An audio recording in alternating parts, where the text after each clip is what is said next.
ছিলে অচেনা, ধীরে ধীরে হলো জানাশোনা।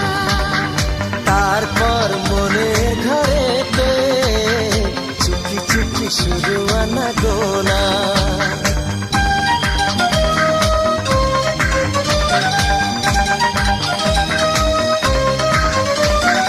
প্রথমে ছিলে অচেনা, ধীরে ধীরে হলো জানাশোনা।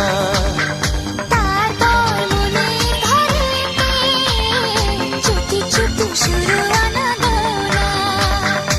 এমন দিলাম যাতে